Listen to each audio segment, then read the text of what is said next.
Ready? 1, 2. And over 600,000 young Americans are stepping hopefully out into the world this year, looking for their first jobs. The same number faced a similar problem last year. An equal number will face it next year. What chance have these boys and girls in a world already staked out? Now that the land frontier is closed, Good morning, no son. longer a Have a place good sleep? for them to Oh, go? like a log. Will they find welcome or closed signs on the gateways of opportunity? Blah, blah, What blah. can a How young can we stand it generation before look forward breakfast? to? Wait a minute, What Bud. hope is there for youth in the world of tomorrow? The answers to these questions are vital to every man, woman, and child in the nation. They present grave problems to labor, commerce, agriculture, and industry.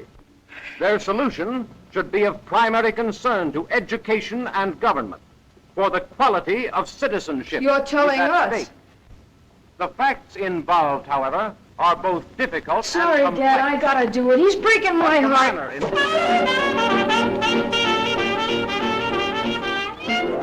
I should think you'd be interested in hearing about opportunities for young people. What opportunities? Say, do you know the motto of the last graduating class?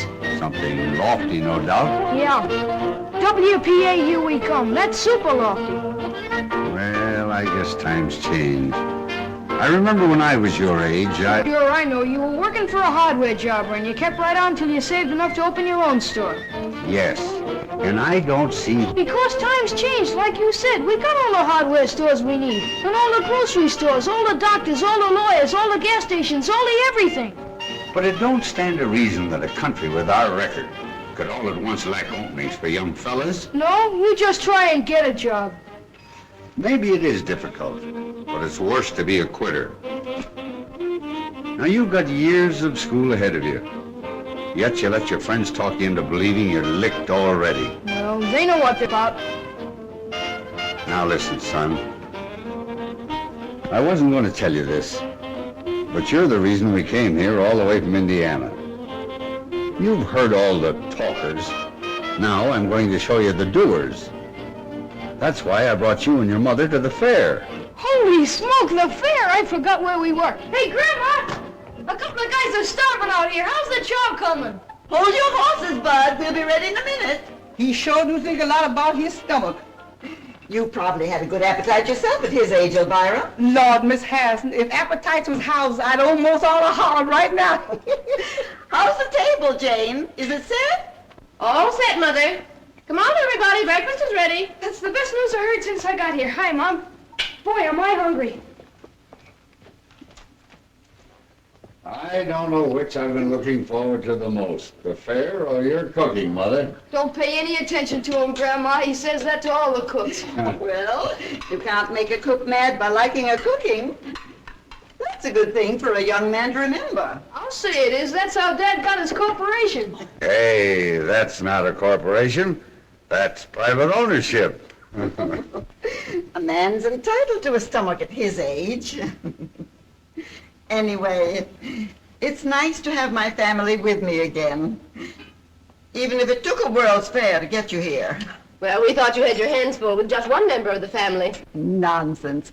Barbara's been a lifesaver. Really, she has. I'd have been pretty lonely here without her. How is she getting along with that art business she's studying? I don't know, Tom. It's over my head. I gave up when she told me pictures on calendars weren't art. Wonder what in the world's keeping her. Badge, your breakfast is ready. We're waiting for you. Well, we may be waiting, but I don't think it's noticeable.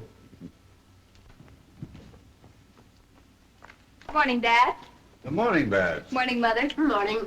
Morning, Grandma. Morning, dear.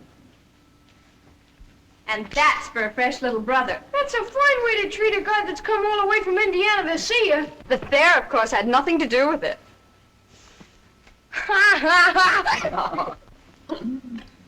My, I never realized what a good-looking daughter I had. Hmm? Oh, pardon me, we had. Grandma, Do you have to run an all-night lunchroom for our boyfriends like Mom did? No, there's only one, and I don't see him very often. Why, of course. Jim Treadway from back home. He's working at the fair. You couldn't do better, Babs. Jim's a fine boy. Chip off the old block. He's going places. Not with me, he isn't. What are you trying to do, get rid of me? Oh, Jim's a nice fellow, of course, only I'm not in love with him. But, Babs, I thought you had, some sort of understanding. That was in high school. I was young then. I'm grown up now, and I have better judgment. When do we get a peep at your better judgment, kid? Well, I didn't know you were going with anybody else, Babs. Is it somebody we know? Now, Jane, there's plenty of time. We just got here last night and you want to know everything before she even gets a chance to say hello. There's nothing to get excited about. I'm not in love. At least I don't think I am. Oh, I was afraid something like this would happen. Oh, stop flying off the handle. I know all about it. Who is he, Babs? He's Nicholas Makaroff, my art teacher. Oh, so you turned out to be a teacher's pet. I suppose you take him an apple. That will do from you, young man. Nick's been in America since he was a little boy. But he knows the world like we know Main Street. He's a genius. You like him. Oh, sure we will. Anybody you like is okay with us. Oh, I've got to be running along. I'm late. Where'll I meet you for lunch? Well, I thought it'd be kind of nice if we looked up Jim Treadway first. His folks said he's working at the Westinghouse building. Supposing we all meet there. Babs, why don't you bring Mr. your friend along? We'd love to meet him. Sure, fetch him along, Babs. Well, all right, if he can get away. He's awfully busy right now, but I'll ask him. Goodbye. Bye-bye. Yes, sir. It's just what this family needs. An artist. Now maybe we can get the house painted for nothing.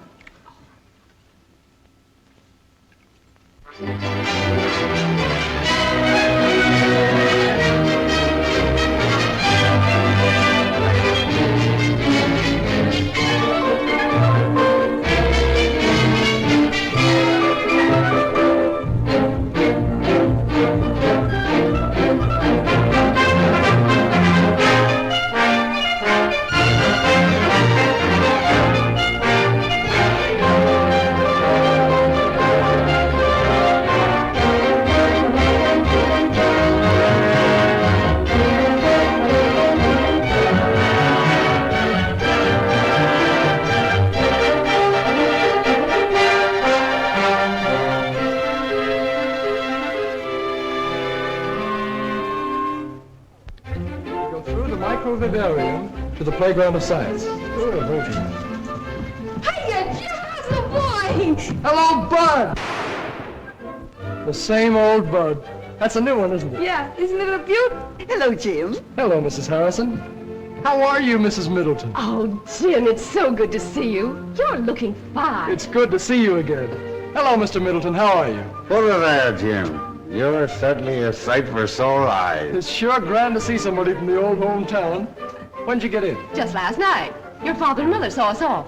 They said if we didn't look you up the first thing, they'd never speak to us again. Say, Jim, just what do you do around here? Are you a boss or something? Well, not exactly, Bud. I'm sort of backstop for the guys. When they can't answer a question, I take a crack at it. If I don't know it, I look it up, which is often. Gee, I didn't know you were that smart. I'm not, Bud. But you see, before the fair opened, we took a special course of instruction to prepare us for the questions the company thought might be asked. Well, do they stick you very often? And how? Why, just this morning, a lady asked me how long it'd take to read the microfile in the time capsule. We've been reading a lot about the time capsule. Could we take a look at it? Why, sure. You can get to it this way. Time capsule of cupuli, deposited on the site of the New York World's Fair on September 23rd, 1938, by the Westinghouse Electric and Manufacturing Company. If anyone should come upon this capsule before the year AD 6939, let him not wantonly disturb it, for to do so would be to deprive the people of that era of the legacy here left them. Cherish it, therefore, in a safe place. 5,000 years from now, the peoples of the future will look back on us as we look back on the early Egyptians and Babylonians. The time capsule down there is actually a message from our time to theirs. Those who open and study it will know more about us than any man living today. But Jim, how in the world do you know it'll last so long? Because the copper tools of the ancients have come down to us from even farther back. The capsule is made of a still better copper alloy called cupelloy. It's hard as steel and equal to pure copper in resistance to corrosion. Well, what I'm wondering is how anybody will know how to find it in the year, what was it, 69, 39? How to find it, what's in it. In fact, everything about it was printed in a book of record of the time capsule. It's on permanent paper and it's been distributed throughout the world. To libraries, museums, lamissaries, monasteries, temples, every safe place imaginable. Well, who picked the stuff that was to go in it, Jim? A committee, aided by authorities in every field of science and the arts. It's a complete record of our civilization. Is this exactly like the capsule? Yes, and it's cut away so you can see how it's packed. These side cases show you the variety of things in it. Look, there's a woman's hand. The ladies have to reveal a lot about us to future scientists. It sure will. They'll think we're nuts. Are these little reels the microfile? Yes. It's hard to believe, but on these small reels of film are reproduced all these books, papers, and magazines. It's a record of 10 million words and 1,000 pictures. Well, how will they read them? A small microscope is included. But there are also instructions how to make a large reading machine. Also, how to make a motion picture projector for the 3 special newsreels. I suppose cloth and things like that are in it too. Everything from samples of fabrics to a dozen different kinds of common seeds. I bet a nickel I know something that isn't in it. Mickey Mouse. You'd lose, Bud. Mickey Mouse, Dick Tracy, Barney Google, they're all there. Even toys and money. Why, the list of contents alone takes up 17 pages of fine print. Boy, they weren't fooling when they made that capsule, were they? It's the brains of the world done up in a small package. And it's the most permanent exhibit at the fair. It'll still be here when the rest of this place is nothing but dust. That's remarkable. Have you got time to show some of the other sites, Jim? All they can use. You men go along. Jane wants to write some postcards home. We'll look around and meet you later. Well, that's the writing room over there, the glass enclosed room. Perhaps you'd like to enter our letter writing contest. Letter writing contest? What's that, Jim? Well, both the folks who write and receive the best letters home from the fair each week are awarded cash prizes. The winners are announced every Sunday evening during our Letters Home radio program. Say, see if you can get me the dope on that contest while you're over there. I might just as well have some of that cash as the next guy. Pretty sure of yourself, aren't you, Bud? Well, they can't shoot you for trying. Well, it looks like the shop of old Watch the Birdie Schultz. Remember him, Jim? 6 deluxe portraits for $1. You'd better take another look. He never had a camera like that one. That's a television camera. Holy smokes, does it work? Of course. You go down there, Mr. Middleton. You can see and hear Bud on a whole row of television receivers. You better be good. Bud, this is Frank Wells. Frank, this is Bud Middleton from the old hometown. Hiya, Bud. Hiya. Now, just act and talk naturally. Oh, is it going? It's on. Hiya, folks. This is Clark Gable Middleton speaking. As you can see if you've got your television sets turned on. What state are you from, Bud? Indiana, the greatest state in the world.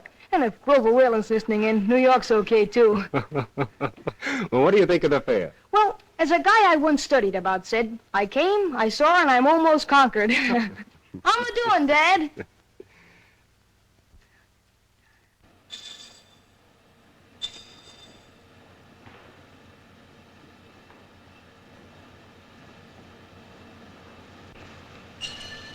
We call this the playground of science. But it really covers a lot of our normal research activities. Most of the exhibits are made so the visitors can operate them. Built-in watchman. What's it do? The bimetal discs like these are used for the control of current in our electric irons, refrigerators, and other home devices. They save you money by shutting off the current as soon as the right temperature has been reached. Well, that's a new one on me. They're used by the millions. Only they're hidden in the appliances where you can't see them. Oh, what's that? Well, that's the planticizer.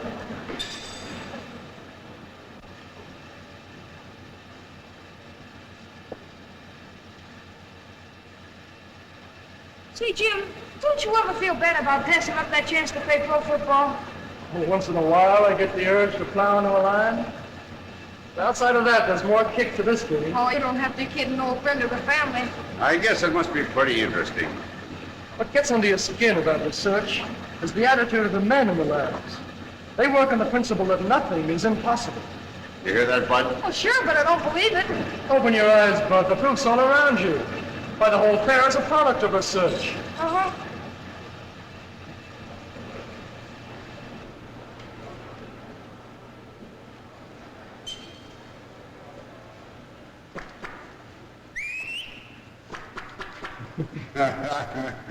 One can't help marveling at all the new things they're inventing every day. A company can't stand still under the American system of private enterprise.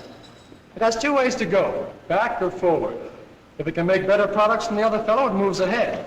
If it can't, the other fellow gets the business. But in either case, the public benefits. You mean in better goods? Yes. That's where fellows like me come in. In our research labs, we have four main jobs. We must constantly improve our existing products, so more people will be enabled to buy them. We must try to lower their cost by cutting waste of effort and material. Then we must anticipate the demand for new products before people realize they need them. Well, that's only 3 jobs, Jim. I kept count. The last is industrial prospecting. Like prospecting for oil or gold. Sometimes we hit gushers, like radio, mechanical refrigeration, or air conditioning. Then 100 new industries spring up and thousands of new jobs are created. And another boost is given to our standard of living. Just remember that, Bud. Well, here's something else that might interest you, Bud. Here's the oscilloscope. Talk or blow or whatever you did before into the mic, and you'll see your voice projected on the screen.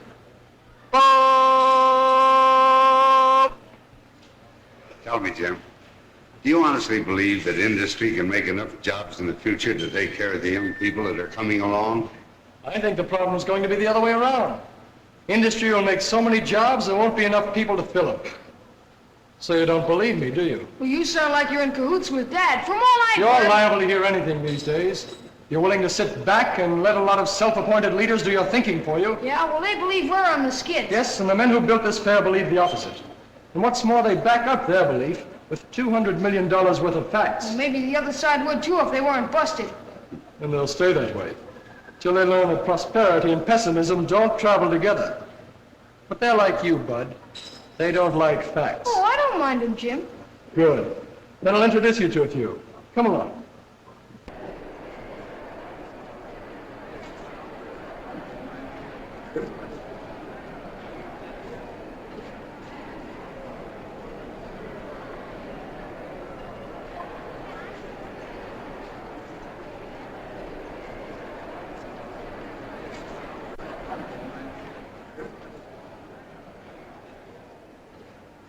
Isn't it wonderful, Nick? Beautiful. I guess we're a little early. What do you want to do? Anything but inspect this temple of capitalism? Oh, Nick. Look at them. Their eyes popping out of their heads, drooling over the very things that are taking away their jobs. Now, Nick, don't get all excited. My family thinks that America is a pretty swell place, and I don't want you to disillusion them. I know. I'm here to be exhibited. Mute but beautiful. Don't say that, please. I want them to like you, to know you as I do. Did you tell them we're in love? That I want to marry you? That I've asked you 100 times? Of course I haven't, Nick. It isn't like telling them that I've got a new hat. I have to do it gradually, the right time and the right place. But why all the strategy?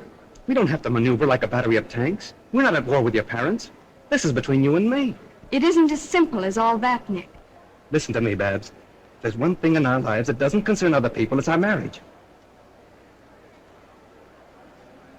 We can slip away after lunch, and by dinner time, you can be Miss Smeckerl. Not so fast, Nick. Give me a chance to find out whether I really love you or not. Then if I do, all right. I want my family's blessings beforehand, not when they can't help themselves. Afraid of being cut off with the proverbial shilling, darling? No. Money doesn't count where love is concerned. No, of course not. Here are some people who believe in finding out things for themselves. These boys and girls are all members of the Science and Engineering Clubs. They're sponsored by the American Institute of the City of New York to encourage the scientific knowledge of young people. The movement's spreading over the whole country. Now, this is the kind of a thing that appeals to me. Do these same kids stay here during the whole fair, Jim? No, there's constant rotation. Each group stays here only a short time. Altogether, about 1,000 of them get a chance to use the lab. You know, Jim, the children seem to think that I'm an old fogey. But I just can't help believing that our welfare is rooted in character, not in panaceas. To me, systems don't seem to count half so much as the right kind of men and women, like these kids are going to be. You can get my vote on that any day. No system can make up for bad citizenship. No, sir. Well, I think I'll go find Mother and Jane. I'll see you at lunch. All right, Mr. Middleton. I'd like to show Bud a few more things. He's a pretty hard fellow to convince. Yeah, but I think he's weakening. So long, Dad. By the way, Bud, how's Babs? Okay. Is she going to be here today? I heard her say she was coming out here for lunch, though you never can tell about women. Desperate work, hitting those dishes with everything she has. She's consistently diving in the bottom of the dark and greasy water to search for knives and forks. Dishwater splashing around terrific rate all over Mrs. Drudge. That rubber apron isn't much help now. She's splashing so hard it's getting all over me, and it's a little dangerous to attempt to give a blow-by-blow account of what's going on in that dishpan. There's a lot of action over here. She's mopping up with a towel to get the water of some of the dishes she dried a few minutes ago. That water in the pan is an awful messy-looking sight, folks. I wish you could see it. Incidentally, in the entire operation, the dishwasher would use a total of only 15 quarts of water, which is a lot less than Mrs. Drudge's used. And now over here, Mrs. Drudge washes dishes just like Tom. That water's not coming out, and remember, folks, Takes him an hour to wash a so hot, plate. the heated dishes Then he will usually dry themselves drops when it. that door's open. I mean, he gets It looks more bad water on the floor than on the dishes. That's why I never let him help me anymore. Mrs. Drudge, come on. Now, I know he's smarter than you Very are. fast, Mrs. Drudge, come on, please. Hurry, Mrs. Drudge, before it's too late. That water's coming out very fast. Too late. There's the last drop of water, folks. The contest is over in exactly 7 minutes and 58 seconds. In that time, Mrs. Modern has washed 50 dishes and 40 pieces of silverware. Well, it's all over, Mrs. Drudge. You may as well rest now. As I said before, ladies and gentlemen, this contest is going to be scored on 3 counts. First, the time it takes to do the dishes. Unquestionably, Mrs. Modern wins on that score. Second, the cleanliness of the dishes. They are clean, they are dry, and sparkling. They do honor to any woman's table, so Mrs. Modern wins point number 2. Her dishes are certainly cleaner. And now, point number 3. The condition of the contestants. Mrs. Modern looks as fresh and neat as when she stepped into the ring, while Mrs. Drudge, well, I'll have to leave that to you. And so, ladies and gentlemen, I give you the winner, Mrs. Modern.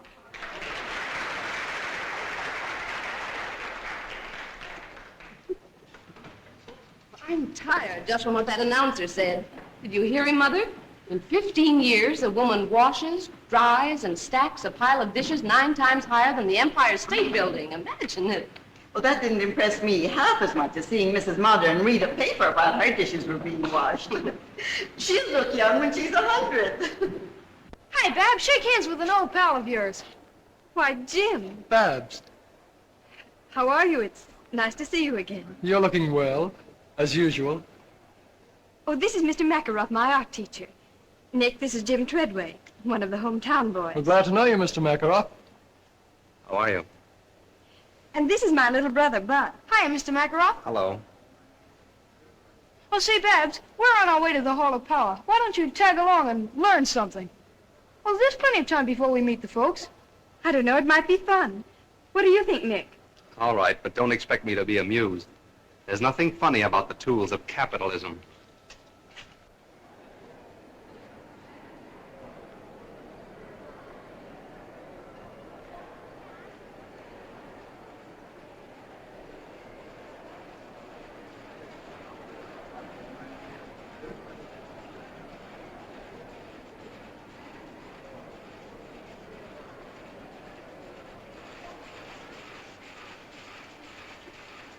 Boy, look at that machine make ribbon. 7 at a time. Ain't it a honey? You'd be nearer right if you called it a Frankenstein's monster. No, that's in the movies. Why do you call it that, Nick? Machines like this destroy jobs. Think of the number of people who'd be working if we didn't have these power looms. Yes. I guess every woman in America would be weaving. And every home would be a sweatshop producing clothes for the family. Like they were before we had power looms. I don't think I'd like that very much. I don't think you'd like homespun clothes either. Grandma tells me they didn't have much style, but they cost so much in hard labor you wore them till they fell apart. That's what the Cossacks do in Russia. Every couple of years they peel off their duds like sticking plaster. It might interest you to know that only the peasants do that. Not here they don't. We ain't got any. Bud, you didn't answer Nick's question. I mean about looms like this keeping people out of work. A fellow with a red beard asked me the same thing the other day. He waited while I looked it up. And there were 4 textile mills in America in 1800. They employed a few hundred workers and used water power. Today, with electric and other power, around 1 million persons are employed in the textile industry. And clothes are so cheap, no one has to make his own. That, I think, answers your question. What's over here, Jim?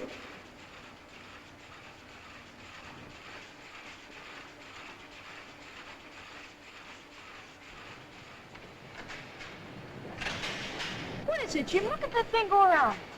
It's a manipulator table used in a steel blooming mill. You can control a billet with these switches. Watch out, it's going off. Oh. The photoelectric equipment keeps it on the table. I suppose you're going to tell us machines like this benefit labor. And how? Not many years ago, steel making was a dangerous occupation. Now, the safest place a steel man can be is in the mill. It's safer than his home. That's right, capitalistic propaganda. Oh, you're kidding, Jim. I'm stating a fact. I know one steel plant that employs 10,000 men. While 15 of them lost their lives at home and other places, not one was lost in the steelworks. That's hard to believe. Well, there's the answer right there. Electrical control. Instead of swinging a sledgehammer all day and risking his neck, the steel man sits where Bud is and does his work with the master switches. Well, if one man can do all that with a machine, then I agree with Nick. It can't help but lessen jobs.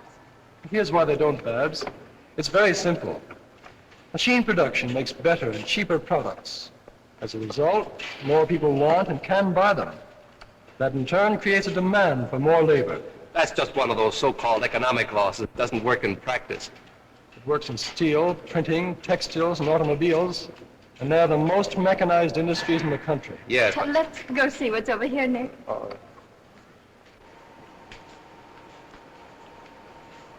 You can operate that yourself, Bud. Oh, thanks. Step on the dead man's pedal here, or keep it down always with the other. Step. That's your brake. This is your gong. Does your company make any really large equipment, Mr. Treadway? Yes, they do. Some so big it has to be shipped piece by piece. For example, an electric furnace we made for a large motor company is 330 feet long. I thought so. Those are the kind of machines that displace men. Mass market industries don't modernize to save jobs, Mr. Makarov. Their aim is to increase production. That's how employment is created. The only way, in fact. General statements don't mean much to me, Mr. Treadway. All right, thanks then.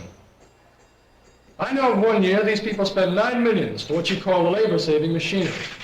That same year, they increased their payroll by 40,000 men and $88 million. Funny how a guy with facts can break up an argument. I suppose you think that's funny. Oh, so you can't take it, huh?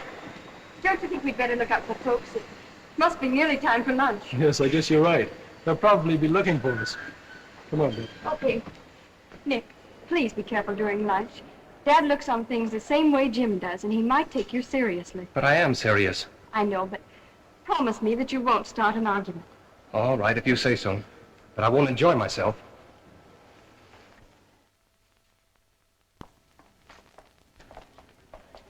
Now, we'll expect you for dinner tomorrow, Mr. Makarov. And please come early. Then we can have a chance for a nice, long talk. Thank you very much. I'll be glad to come. Sorry I have to break away now, but I must get back to school. Au revoir. Goodbye, Mr. Makarov. I enjoyed meeting you all. Sorry, but I must go. Au revoir. Goodbye. Thanks. Oh, boy, was that a meal. I could go for chow like that all the time. You do, and you'll wind up in a sideshow. Well, did I behave all right? You were fine. Only don't misinterpret Dad's approval of Karl Marx. He thought you were talking about relatives of Groucho and Harpo. I don't believe I know them. I'll see you in class, Babs. Adios, linda mia. Now, I won't take no for an answer. You're coming to dinner, too, and like it. Hey, Jim, how about showing Dad the Hall of Science? He'll go for that. I'd be glad to, Bud. Fine. How about you, Mrs. Harrison? Would you care to join us? No, thank you. I want to show Jane and Barbara some of the things in the Hall of Electrical Living. Well, say, Electro, the motor man, will be doing his tricks at 2 o'clock. Let's meet there. All right. Come on, Jane. Barbara.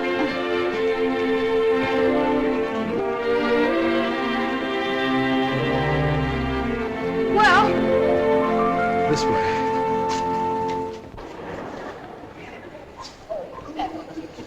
Yes. That's what I call smart. Making time the theme of the home exhibits. I don't get it. What's smart about it?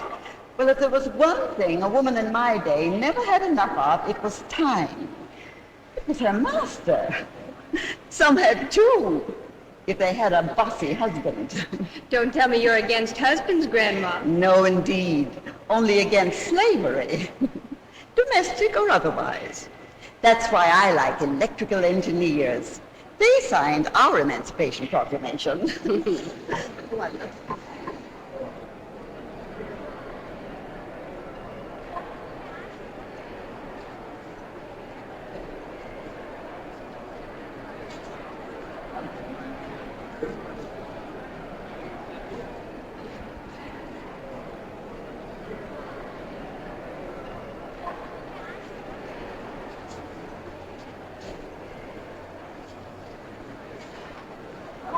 What a beautiful kitchen. Neat, isn't it? Neat?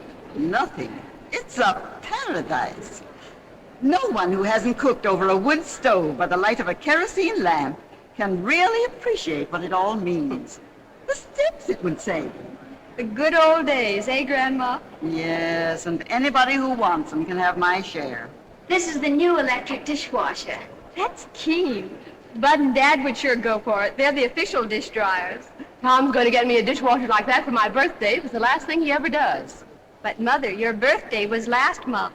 Well, I've just decided I'm going to have another.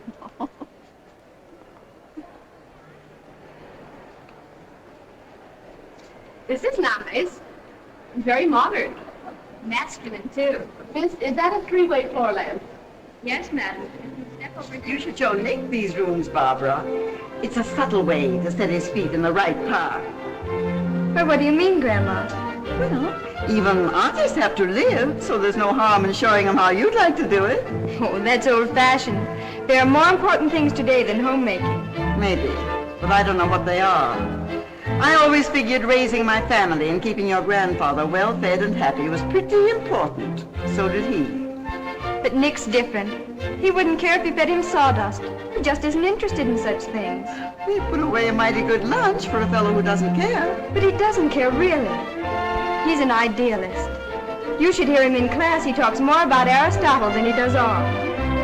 Did he tell you how Aristotle got the time to be a philosopher?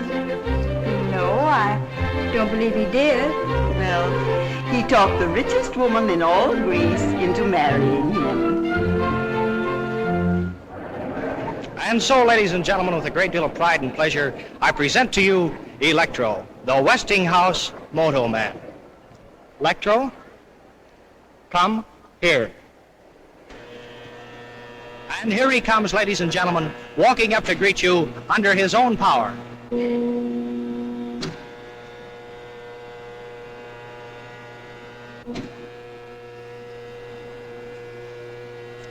Stop.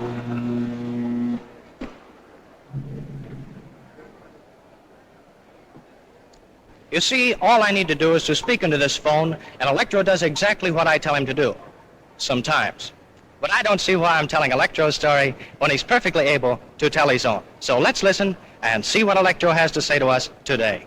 All right, Electro, will you tell your story, please? Who? Me? Yes, you.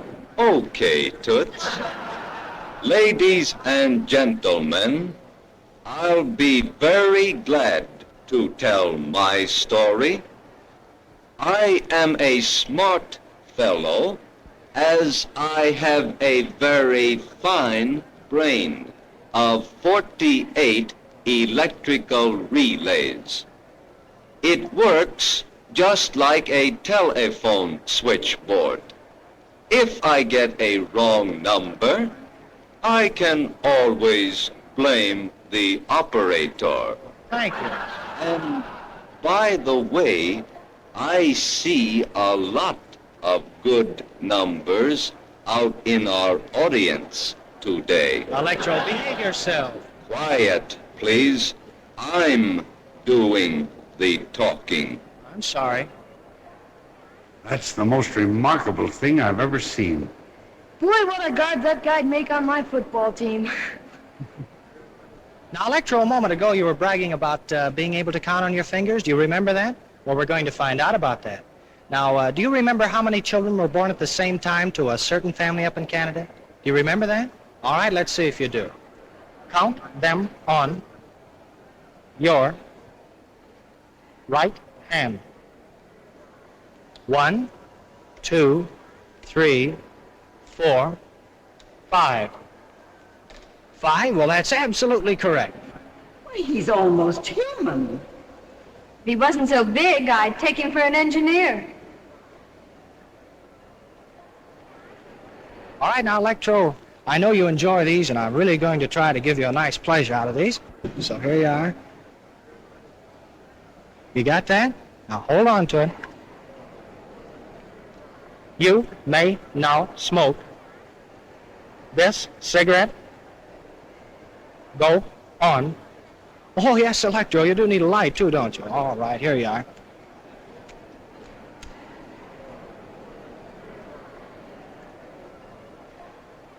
And, folks, he's only 2 years old, too. Just learning. How can he do all those things, Jim? He's full of motors, gears, cams, and photoelectric cells. You could fill a book with all the electromechanical principles involved in the thing. All he lacks is a heart and a brain. If you ask me, I'd say he had nothing. Well, then all he lacks is a heart. He's not the only one. What's an 8-letter word for a gusty wind in Patagonia? Begins with W. Have a heart, Grandma. How can I write a prize-winning letter with you asking about wind and things? Oh, I'm sorry, Bud. I won't do it again. Well, that's all right. I'll give you a wish this. If I ever do.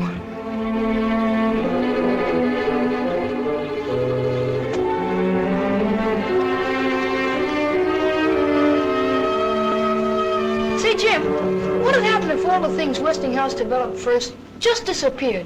Well, suddenly, I mean. Well, it's easy. There'd be no electrical industry. It'll put the world back 50 years. Yes. Well, I figured all the others would write about what they saw at the fair. So if I tell them what wouldn't be there without Westinghouse, I won't have any competition. You got something there, Bud. Go to it. Hey, wait a minute, Jim. I need some facts. All right. Consider 3 out of the thousands of things we pioneered and where we'd be without them. Oh, just a second.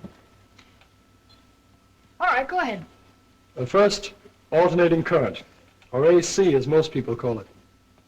It permits the economical sending of electric power long distances from where it's generated. Second, the steam turbines for use in the big power stations where electricity is made.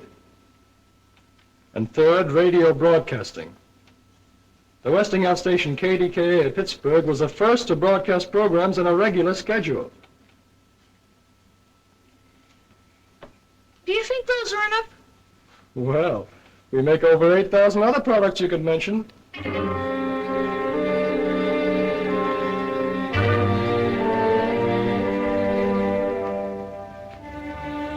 don't like that guy either, Jim.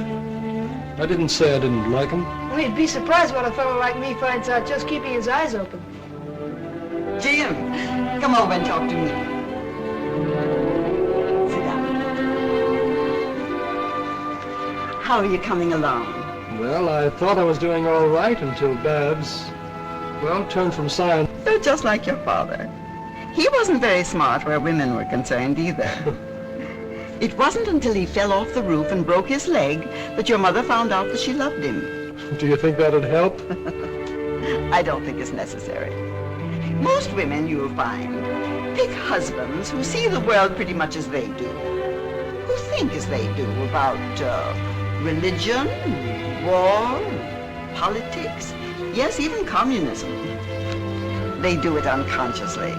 It's bred into them from childhood. Yes, but they can make mistakes, too. And they can also correct them if you give them a little time. I never knew time had so much to do with love. I don't understand what you mean exactly by abstract form, Nick. That's the trouble with verbal language. It's too clumsy to express elusive qualities. But to me, abstract form is the essential substructure. In short, the fundamental rhythm underlying our conceptions of spatial limitations. Do I make myself clear? Oh, perfectly. It's very clear now, thanks.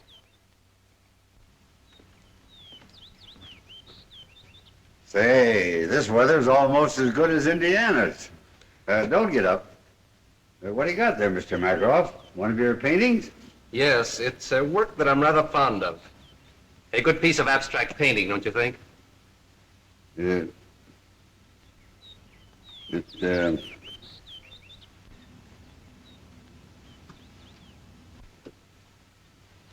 Oh. It's remarkable. Certainly got a lot of color. No doubt about that. What does it represent? Represent? Why, it doesn't represent anything. Why should it? It's a picture, an independent entity. There's no reason to imitate something else. No, I suppose not.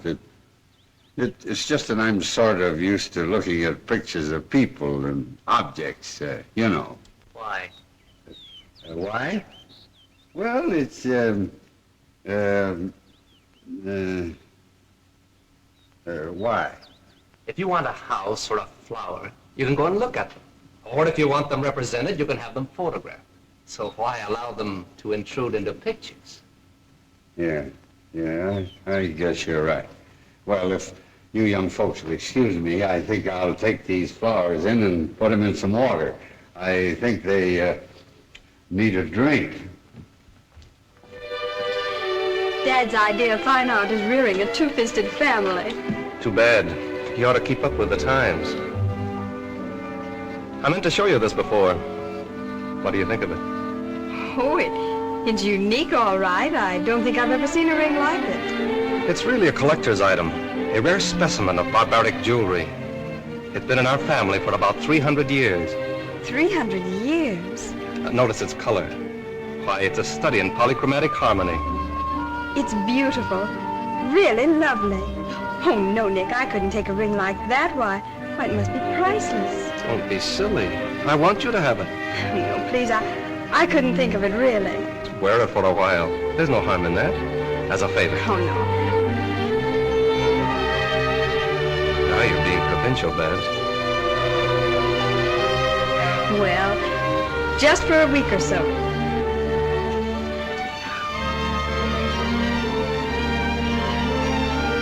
How does it look? Now that you're wearing it, I can tell you. This ring has been for over a dozen generations. The official seal of betrothal in my family. Well, I think the others would like to see it. Mother! Dad!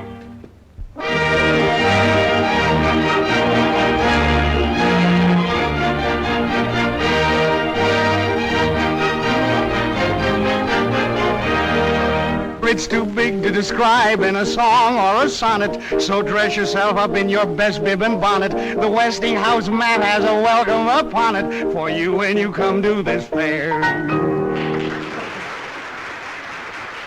thank you. And now, the fourth winner in our Letters Home contest, a very young man from Riverdale, Indiana. Dear old Indiana, garden spot of America, Mr. Bud Middleton. All right, this way, Bud. Congratulations.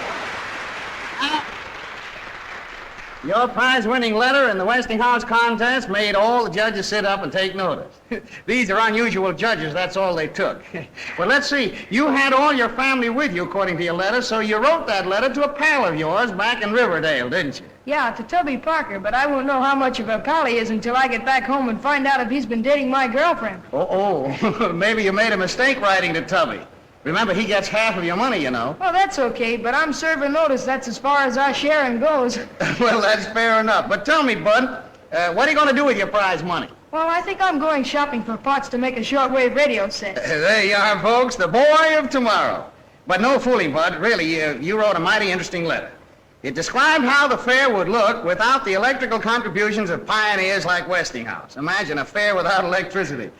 The folks? Uh-huh. Hello, folks. But I'm going to spare the details that you went into in your letter, and suppose you just sum up what you said. If it weren't for fellas like these Westinghouse engineers, what would this fair be like? Well, I don't think they'd be any fair. Well, that's fair enough, too, isn't it? And very much to the point. Thank you very much, Bud, for those kind words.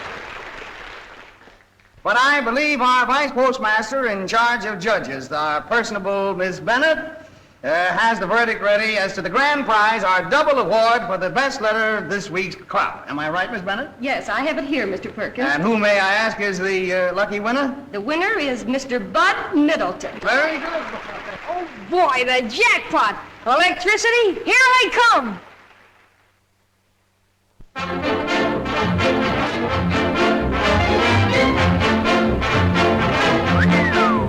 Gee, Grandma, the more you see of New York, the bigger it gets. This same as Main Street, back home, only larger and busier.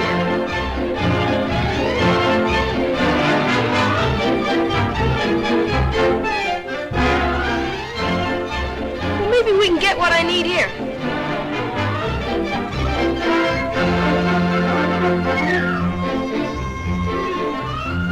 I wonder if they've got any new gags.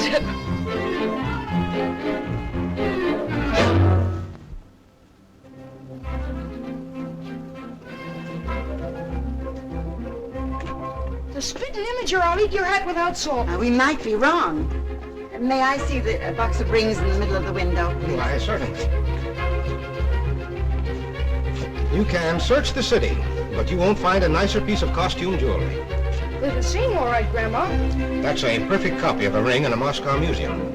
Is it very expensive? Well, I'll be very honest with you. It's worth more, but you can have that for $2. And at that price, I'm practically giving it away. I'll have a half a dozen, if you please.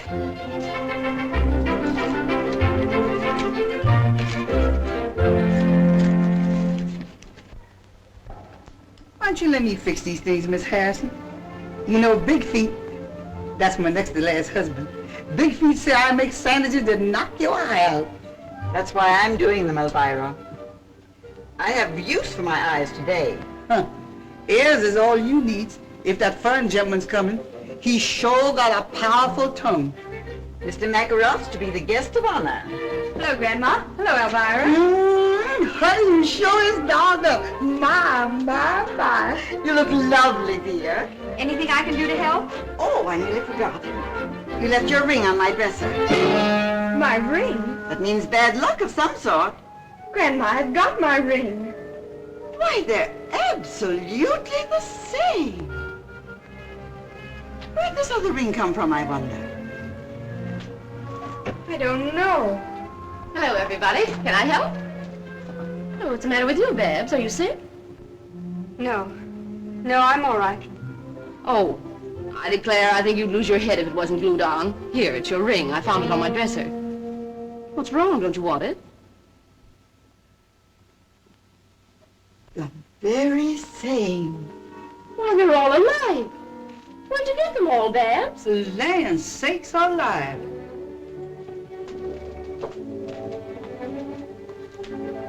Do you know what this is all about, Mother? Me? How should I know, Jane? Come on now. Take these sandwiches in and stop looking at me as if I'd stolen your purse.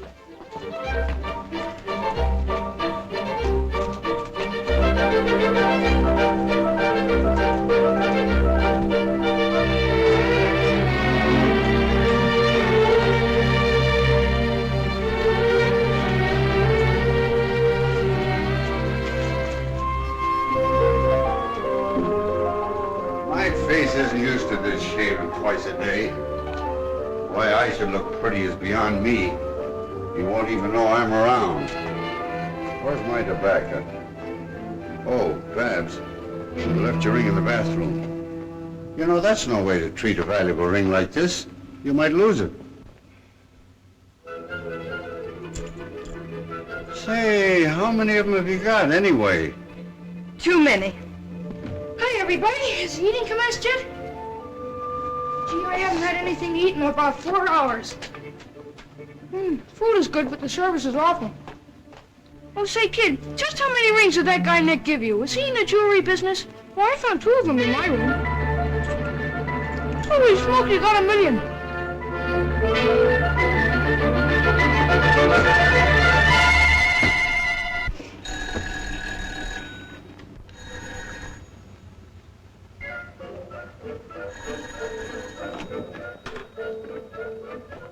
Good afternoon. Is Miss Barbara in? Yes, sir, Mr. Macko.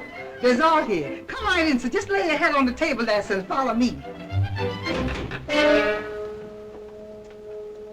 Mr. Mackerel.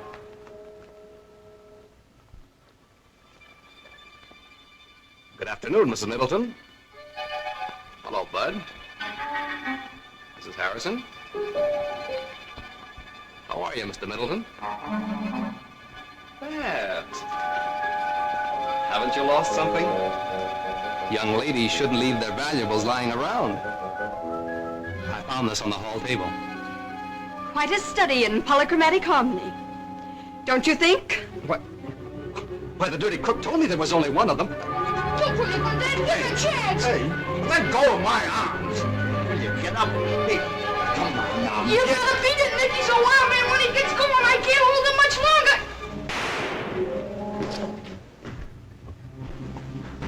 Land sakes alive, who all done busted what? I think you scared him, Dad. He didn't even wait for a chow. You want to be ashamed of yourself, Tom Middleton. What do you mean by carrying a gun? A gun? Why, I don't even own a gun. It is that practical joking son of yours. I'll have you know, Tom Middleton, he's just as much your son as mine. Well, now that the guest of honor has departed, what are we going to do? What are we gonna do? A whole table full of chow in front of us, and you ask what are we gonna do? Oh, I mean afterwards. Well, I know what Mother and I are going to do. We're going to take our shoes off and listen to the radio. Can't you listen to it with them on? We can sit around the house when we get old.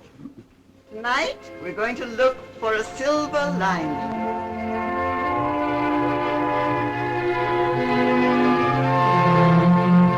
Just 46 years ago this month, I was doing the same thing, watching the lights of a World's Fair.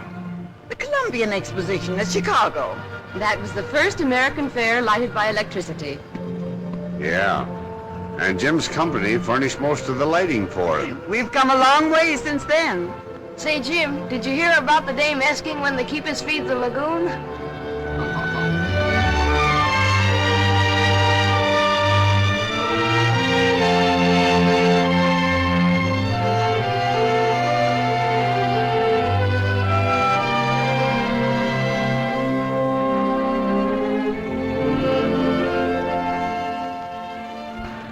I can't help it, Babs.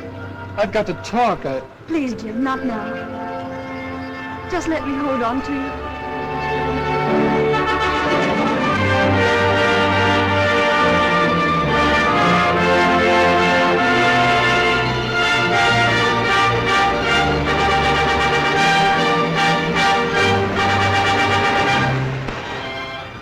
I wonder if the years ahead will be as bright as this. We haven't seen anything yet, darling. Why, all this is merely a sample of the real world of tomorrow.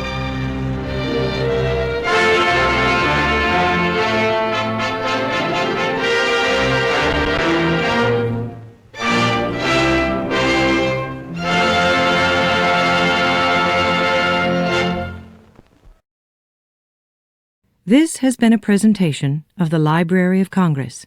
Visit us at loc.gov.